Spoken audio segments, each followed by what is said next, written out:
నిజామాబాద్ జిల్లా నగరంలోని ప్రభుత్వ ఆసుపత్రిలో పనిచేస్తున్న తబిత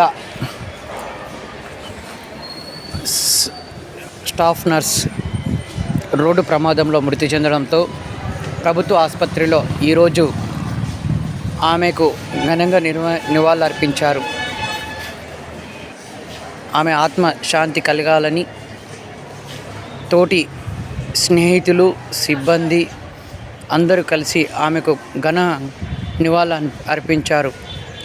ఎంతో ప్రతి ఒక్కరిని ఆదరిస్తూ మంచి మనసుతో అందరినీ ఆత్మీయతంగా ముందుకు తీసుకొని కలుపుకుంటూ మంచి సేవలు అందించి ఆమె సేవలను మర్చిపోలేనివని వారు అన్నారు.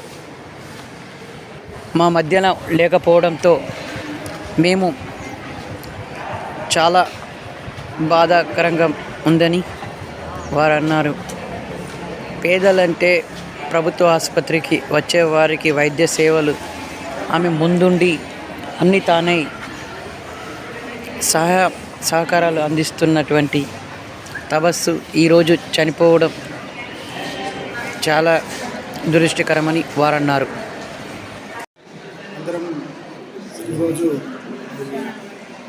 ఆత్మకు శాంతి కలగాలని శాంతి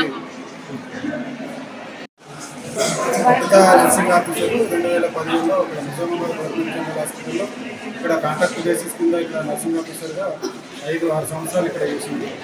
2023లో నేను MHSRB ఎగ్జామ్లో తన టీవీ సైడ్ నర్సింగ్ ఆఫీసర్గా రెగ్యులర్ జాబ్ వచ్చిన తర్వాత అకస్మాత్తుగా తను ఆటోలో యాక్సిడెంట్ అవ్వడం వల్ల నాకు సివియర్గా హెడ్ కానీ బాడీ ఇంజరీస్ కానీ అవ్వడం వల్ల ఇక్కడ ప్రైవేట్ హాస్పిటల్లో చికిత్స చేసుకొని అనంతరం ఇంకా మంచి చికిత్స కోసం హైదరాబాద్ నిమ్స్ హాస్పిటల్లో ట్రీట్మెంట్ చేస్తుండగా ఆమె ఈరోజు పొద్దున్నే చనిపోవడం జరిగింది. స్టాఫ్ నర్సింగ్ ఆఫీసర్ తను 2017 సంవత్సరంలో ఇక్కడ కాంట్రాక్ట్ నర్స్గా మాతో పాటు చేసింది. మేమందరం 5-6 సంవత్సరాలు ఇక్కడ చేసిన తర్వాత 2024 సంవత్సరంలో మరి రెగ్యులర్ జాబ్ పొందుకొని తను ఇక్కడ నుండి వెళ్ళిపోయి సోషల్ వెల్ఫేర్ స్కూల్లో తనకు జాబ్ వచ్చింది.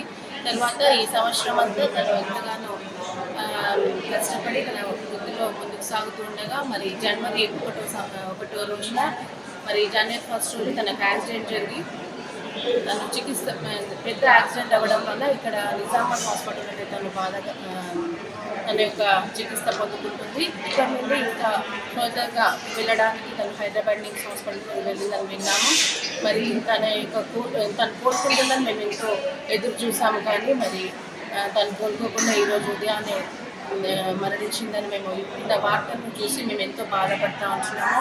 ఆ వార్తను బట్టి మా అందరి హృదయాలు ఎంతో బాధతో ఉంటున్నాయి. మరి మేమందరం ఇక్కడ కండోలెన్స్ తెలపడానికి ఇక్కడ చేరి మేమందరం నర్సింగ్ ఆఫీసర్స్గా మరి మా నర్సింగ్ సూపరింటెండెంట్ మేడం ఆధ్వర్యంలో మేమందరం కలిసి యొక్క నివాళులు అర్పిస్తూ ఆమె ఆత్మశాంతి చేకూరాలని కోరుకుంటున్నాము.